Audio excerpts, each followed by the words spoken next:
guitar people, welcome to Have Guitar Will Travel, presented by Vintage Guitar Magazine, with your host, me, James Patrick Regan, otherwise known as Jimmy from the Deadlies. And today I'm at BottleRock, and I'm speaking with Angus Stone, who is Dope Lemon, and Rubin Pollock, the guitarist with KALEO. First up is Angus Stone. Angus tells us about the gear he's using at BottleRock and what's behind the name Dope Lemon. Angus tells us about where his music has taken him around the world and how he logistically moves his gear around. And Angus gives us a little history into his music career and his life in Australia. To find out more about Angus and Dope Lemon, you can go to his website, dopelemon.com. That's DOPELEMON.com. Please subscribe, like, comment, share, and most of all, review this podcast. I'd really appreciate it. And please support Vintage Guitar Magazine and all the wonderful things they do for us guitar players, because they do so many wonderful things for us guitar players. Here's my buddy Angus. This is called media hell. I never seen shit like this. God dang. This is my friend Mike. Hey Mike. It's for Like you. to know you. Fire it up. Like Sweet. stuff. You brought that from somewhere else because those aren't available back here. Man, I was born with this in my hands. Really? You know what? It's nice of you. I guess it's an Australian custom to not bring one for the other guy. Yeah. Oh yeah. They're brutal. Yeah. What are you playing today? We're playing over No. I know you're playing the stage, but Yeah. everything. But what guitar? Oh shit. The Les Paul Deluxe? Yes, playing that. My Rickenbacker? dad's the 60s Rickenbacker. Yeah. My dad's 68 Telly. Okay. And what the National? Not the National today. I Okay. left that at home. Okay. Sometimes you got to leave a few things behind. Well, yeah. And I should tell everybody that you are Angus Stone from Dope Lemon. Why Dope Lemon? Why not? I knew that answer was coming, but there's got to be something behind it. For me, Dope Lemon has just been an exploration of styles and being able to storytell in a psychedelic format, and it's been a great outlet for my creativity, and I get to travel the world with it, which is such a wonderful thing. Like literally the world. Yeah, literally. Like what continents have you been to besides Antarctica? We got flown into Egypt not long ago. We got flown into Saudi Arabia to play a festival. I don't know, we played in all the corners of the earth, like Iceland and Helsinki, and I'm trying to think. We've been over to the only place actually we haven't been, because we played the Philippines and Indonesia. Wow. And we played China as well, which is pretty interesting. But it's Thailand. That's kind of the corners we haven't hit. But yeah, the one. Yeah. The I'm one. sure there's millions, but yeah. So traveling. How are you carrying your guitars?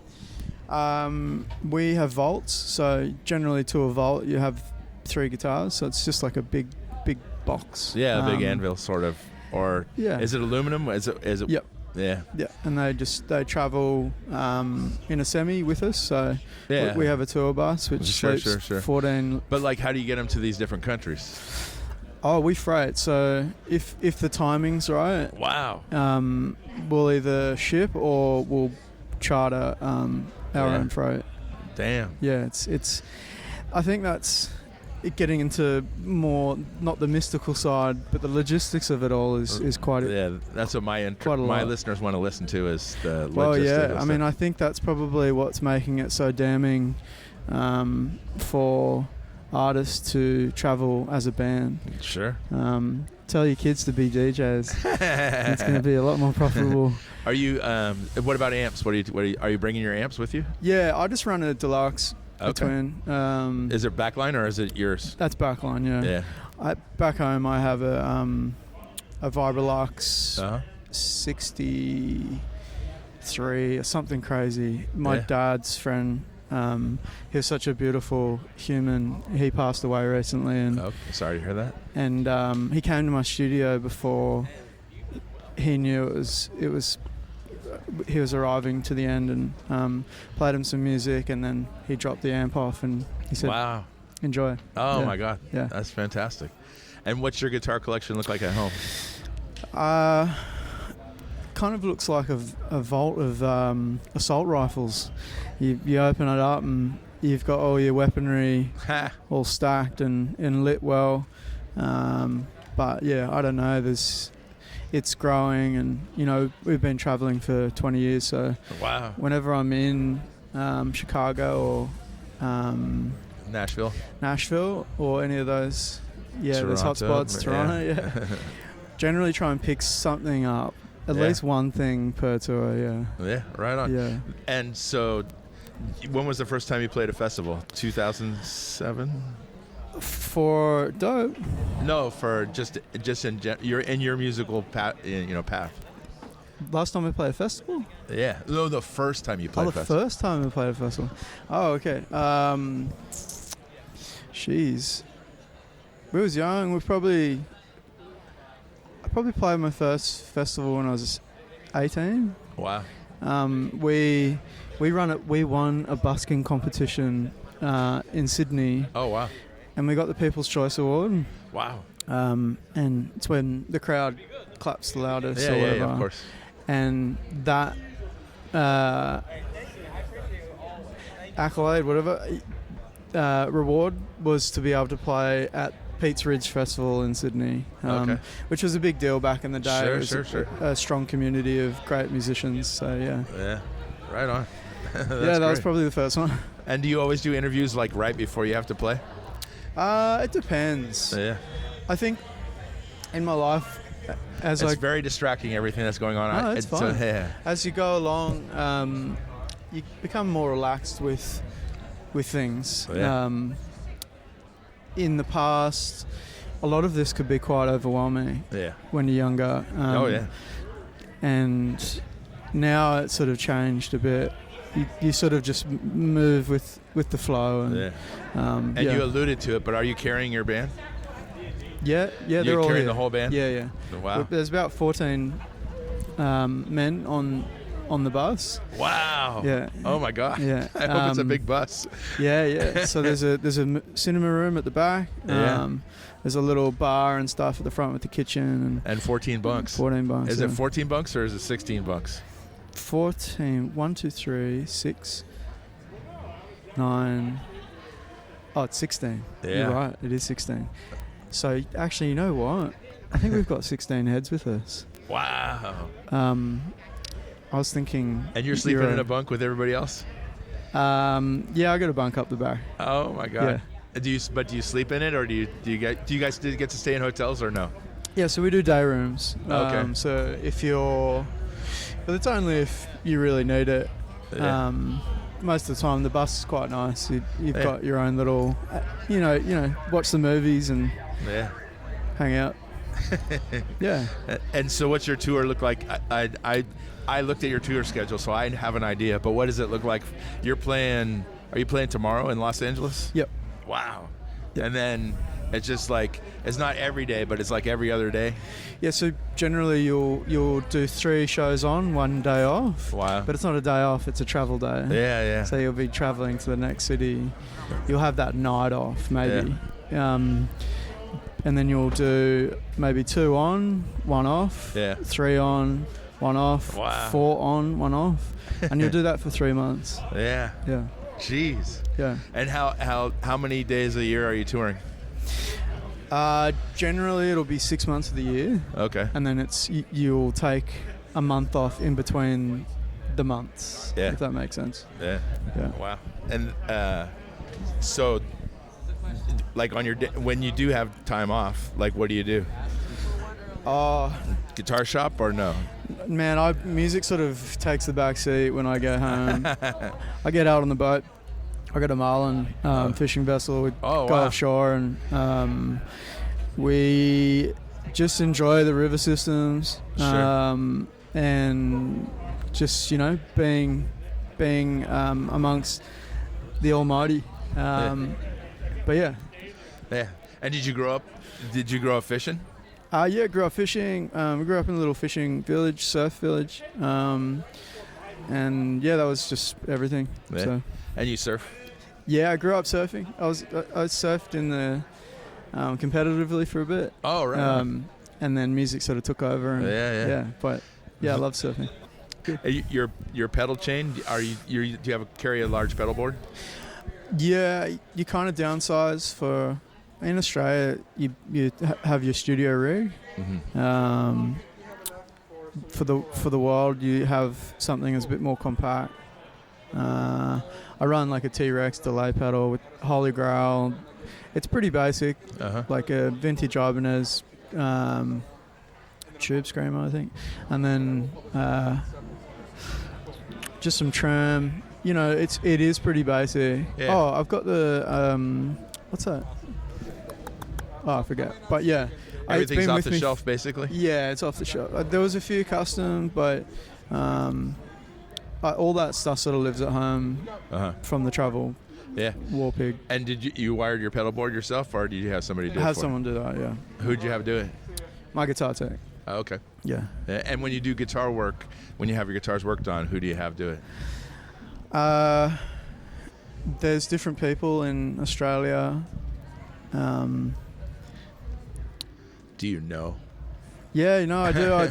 You wouldn't know their names, but Somebody might. yeah. But these guys are just low key. But Nick Mulhall and there's a guy called he used to do I forget his Pink Floyd's Oh, wow. stuff. He's from David Gilmour? David Gilmour's guitar guy. Okay. Yeah, so he's from DY in Sydney. He's done some stuff on some rigs. Okay.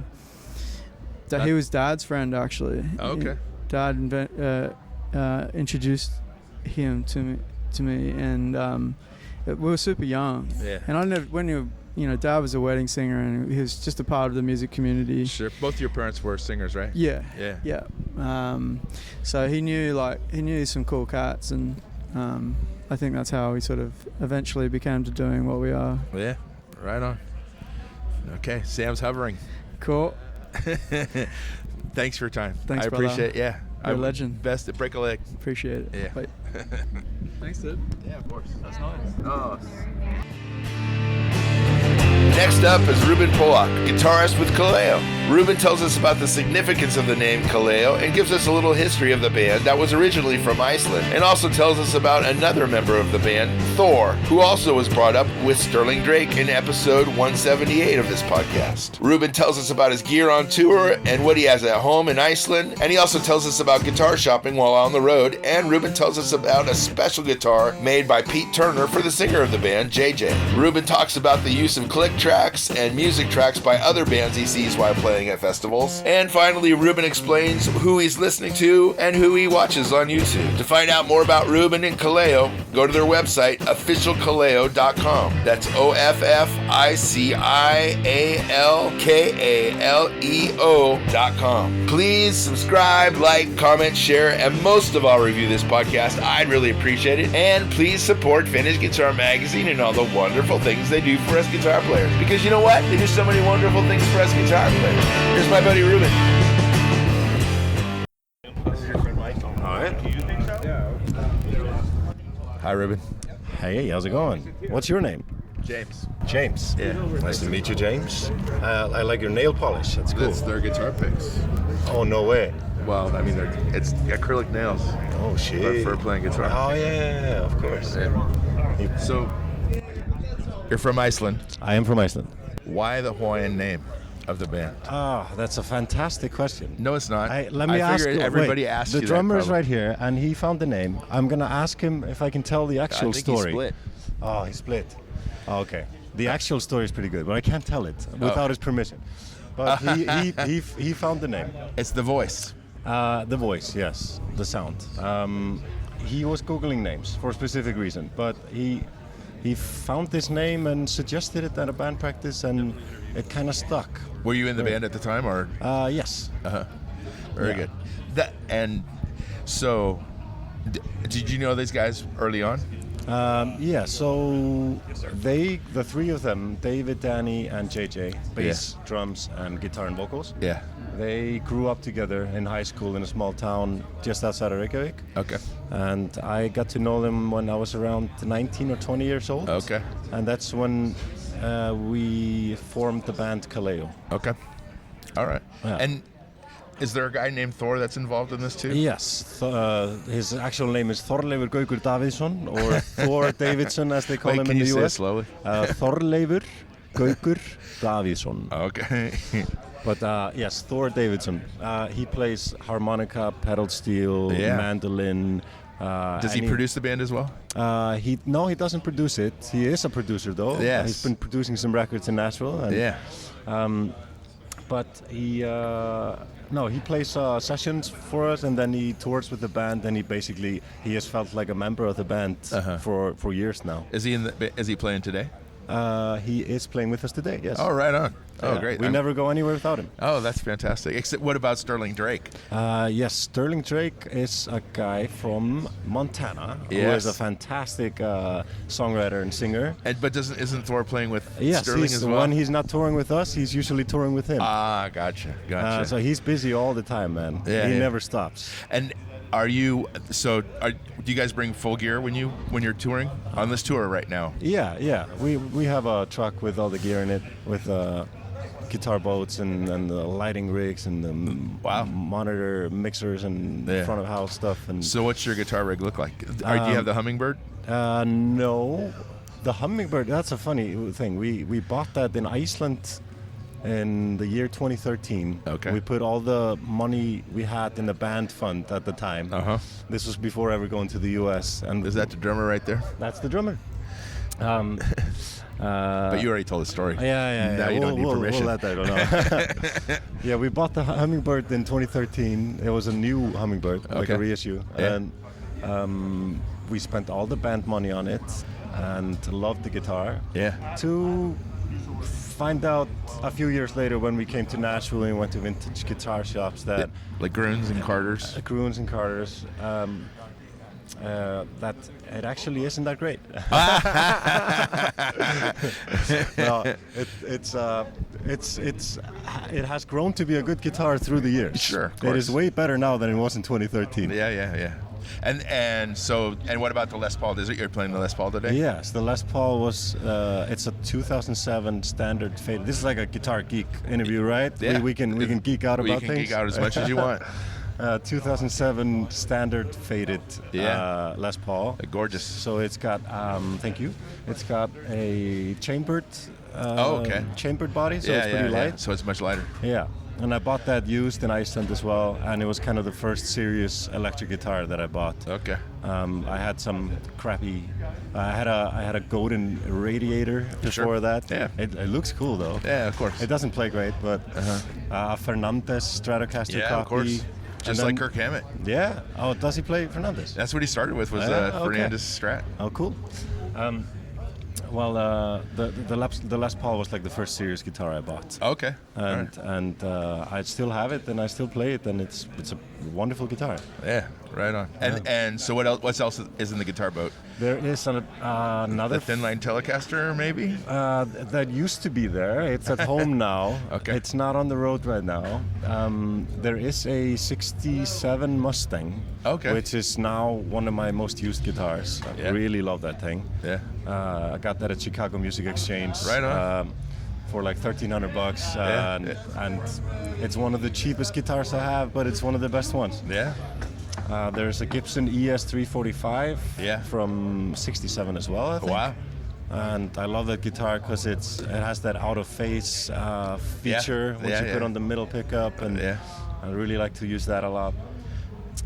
What else is in there? There's a custom guitar, custom with a K. Yeah. They make amps and stuff like that. Yeah, of course. And I didn't know they made guitars until recently. I didn't know either. Found this. They make beautiful guitars. Okay. Really cool. So that's one that's like an interesting character, a little dark. It has Dynasonic pickups in it. Oh wow. Very cool guitar. Yeah. I'm trying to remember if I have anything else in there. I think that's it. What's JJ playing? He's playing quite a lot of guitars. What does he have with him? He has one reissue. He didn't bring more than you, did he? Usually he does. He usually does. It's lead singer disease. Yes, of course. He's got to the singer one-up has to have the most guitars on stage. He has a resonator that he plays a lot in the acoustic songs. It's called a Peter. Jesus Christ, what's your name, Peter? I don't know. I have to know his name. Pete Turner guitars. Oh, Pete Turner. Yes, I just really want to get his name because of course. He deserves a shout out. He's this wonderful guy who lives in England, and he builds these resonators that are really strange guitars. They have like a strange what's it called, the resonating thing?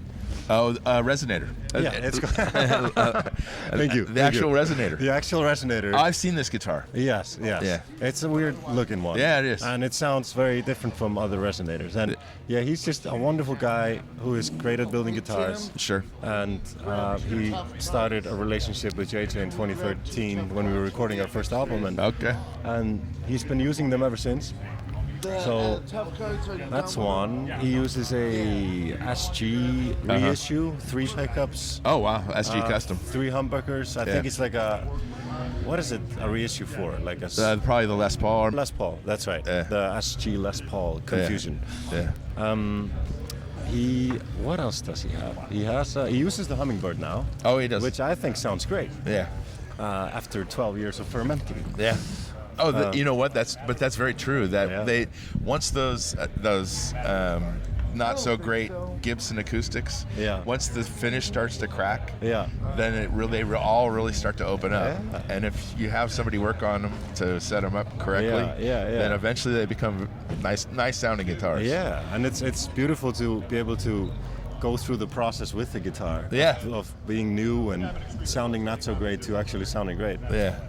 And it's going to sound great 50 years. Yeah. Are you guys amps, or are you guys doing... amps. I play a deluxe reverb. Oh, okay. Right now it's, I think I had an original 65, like a black face. Yeah, of course. But I think it broke down on the last tour, so it's just sitting in storage. Oh, and I'm using a reissue now, and it actually sounds great. And right now you guys are based in Austin? No, we live all over the place. Oh. We are. I would say if we were based anywhere in America, it would be Nashville because we record there a lot. Yeah. And JJ spent quite a lot of time there. Yeah. Daniel lives in England. Where do you live? I live in Iceland. So you fly in to do all the touring? Yeah. I just if I stay away from Iceland for a long time, for a few months, I always crave coming back. Yeah. I really love that place. I would love to go. Yeah. And every time I watch videos, because travel videos and stuff, and every time I look, it's just so beautiful. Yeah, it's a wonderful place. Yeah. But don't stay there for too long. That's all I can tell you. You will go a little bit crazy, like January, February darkness. Yeah.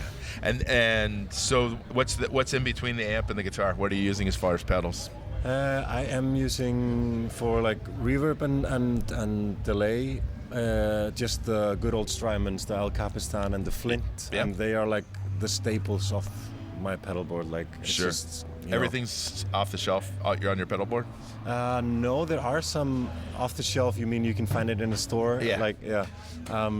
No, there are some unique things. There's one Isle of Tone pedal. Do you know Isle of Tone? Mm-mm. It's a guy called Joe Hooper. He is from Austria, I think. Okay. And he just sent me a message one day and he was like, can I try building you a fuzz pedal? Sure. And he's like, what kind of artwork do you want on it? And I was like, if it's a fuzz pedal, can you put a Cookie Monster on it?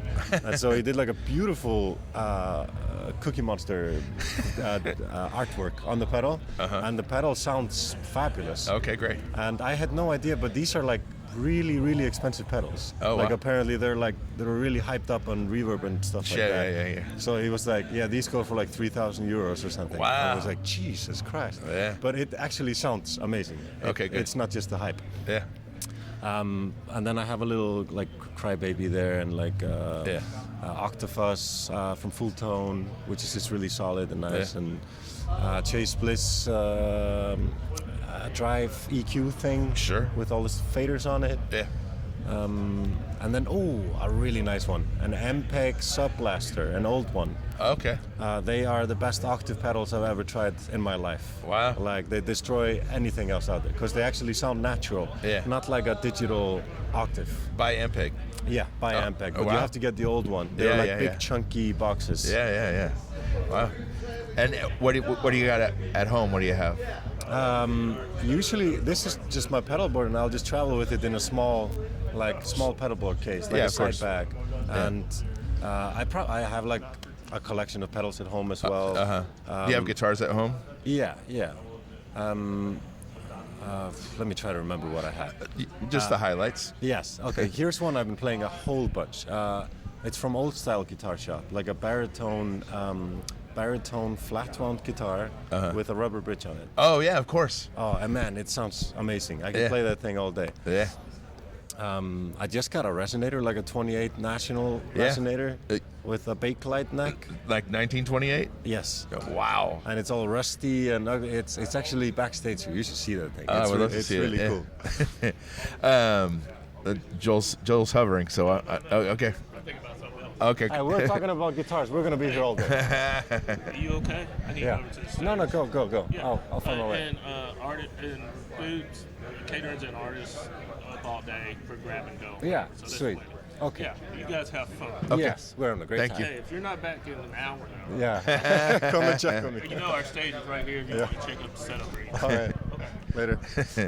Very good. So, are you guys playing to a click?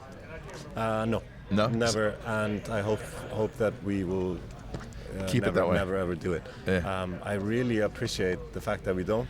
Yeah. I've played with some other artists in Iceland, and sometimes I've played shows with backing track and click and stuff like that. Yeah. And it really Sterilizes it. It takes a lot. It takes a lot out of the music, in my opinion, and especially takes away the ability to really drop down to like a sensitive level in the music and hear the actual details of things. Sure. This is a click track or a backing track is a constant push to be louder or to stay on time or I think I can use the word I despise it. I really do. I think I do. And it's really sad to me to come to these festivals and hear that almost every artist is on click tracks. Oh yeah. Well, just today, every artist not every artist, but a lot of the artists. Yeah. Not only there's their click, but there's tracks. There's like like almost without the band, the show could go on. It's true. It's scary. It's true, man. And I really, it kills the show a little bit for me because I go and see people and if I can hear a bunch of things that are not being executed on the stage, it kind of loses me a little bit. Oh yeah. Even though the singer is performing beautifully or whatever it is, absolutely, it kind of loses me. Yeah. Are you guys traveling in a Provost or are you flying? Are they fly dates? Yeah, we're in a tour bus right now. Oh, you're in a tour Provost. Yeah. Provost. Provost is the name of the company that makes the tour bus. Yeah. That's right. But now in bunks. In bunks. How many people on the bus? This time we are on one bus, so it's packed. Like we got every bunk filled up. Often we do two tour buses. Yeah. So it's a little bit more spacious. But Are you able to get away on days off and stuff? Yeah, on this tour has been quite comfortable. Like we get an off day like 3 times a week probably on this one, and get a hotel room. Yeah. I like to. I've been getting into running now, so I've been good for you. Like getting outside of the city a little bit and finding some nice running trail runs and stuff like that. What about guitar hunting? Do you do that at all? Yeah, of course. Yeah. Of course, I have to. It's every time we come to a shop, not to a new town. The first thing I do is go on Google Maps and write vintage guitar. Yeah. And then do a little research, and if I find one, I'm going to the shop every time. Have you bought anything? Just the resonator on this one. I think I managed to refrain from buying anything else. I sold one on this tour. I put it up for consignment in Carter Vintage. So, so I can buy something else. It was a 65 Jaguar. Okay. Candy apple red. Yeah. Oh, that's nice. Original? Yeah. Wow. Good original, for you. Yeah. I have a 63 Jaguar that I'm trying to get rid of. Pre-CBS, man. It's pre-CBS. How much do you want for it? I don't know.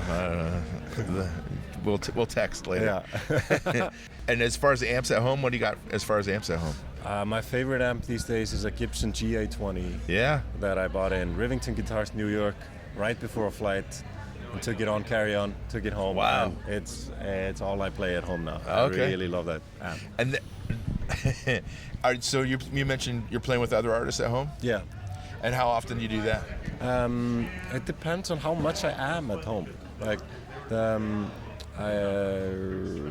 usually if I'm home for a few months, I'll play a few shows here and there, Yeah. and a couple of sessions maybe. Yeah. There's one artist I play a lot with. He's called Junius Meiland.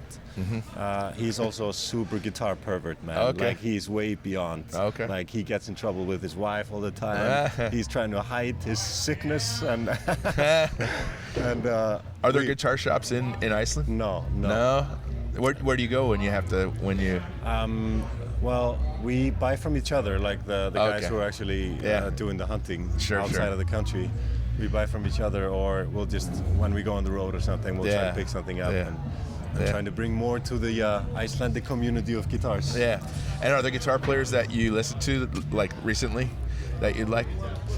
Guitar players? Guitar players. Yeah. Yeah. Okay, let me think. All right. Let me think. Something recent that caught my eye. I just do you want modern guitar players? Or? I want whoever you tell me. Okay.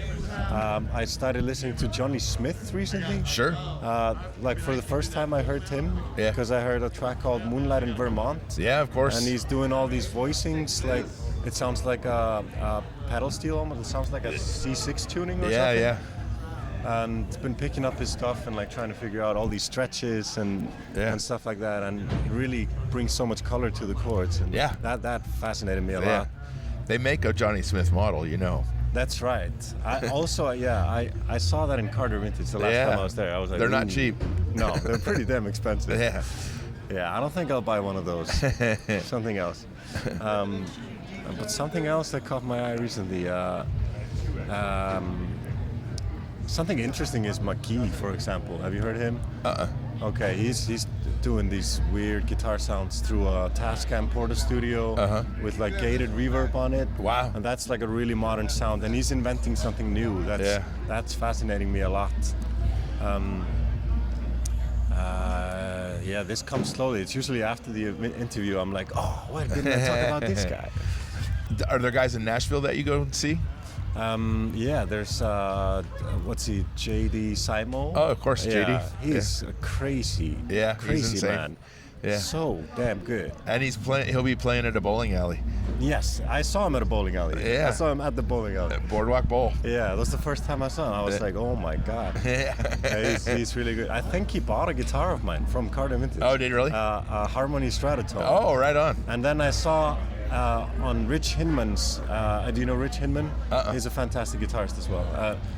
I think he bought it from J.D. Simo. Oh, I'm okay. a huge fan of both these guys. Oh, that's great. I love paying attention to my guitar, jumping from one great to the other. Fantastic. Yeah. Tom Bukovac, do you ever? Yes. I've seen a lot of stuff by him on YouTube. Yeah, of course. Yeah. He is a cool character. Oh, he's a character. Yeah, and a Yeah. fantastic player Yeah. as well. Yeah. I'm sure he's like doing a bunch of sessions in Oh, Nashville. yeah. So Yeah. I haven't seen him live. Yeah. And you do sessions in Iceland, right? Yeah. But anything in Nashville yet? No, I think I played one song on Sterling Drake's last album. Oh, okay. But no, I hasn't. That was really... a great album, by the way. It's a nice one, isn't it? Yeah. I'm glad you like it, man. Yeah. He's a fantastic guy. Yeah. No, I haven't done anything in Nashville. Yeah. His sound, much like KALEO, is Yeah. like just epic. Like Yeah. it's just like, and there's so much color there. Yeah, that absolutely. It's fantastic. Absolutely, it's beautiful Yeah. stuff. Yeah. But like your stuff in KALEO too. Yeah. Thank you, yeah. man. Yeah. Anyway, I should probably let you go. It's going to get really loud in here in a second. Yeah, no so- stress. Yeah. But so thank you very much, Rubin. Yeah, thank you, man. I Yeah. appreciate it. Pleasure. Thanks for listening to Have Guitar Will Travel. You can catch up on all the things I'm doing at thedeadlies.com, and I'm on all the social media platforms as well. And please support Vintage Guitar and all the wonderful things they do, because they do many, many wonderful things for us guitar players. Thanks. Please subscribe. Please tell a friend, and I'll see you guys next week. Bye, guys.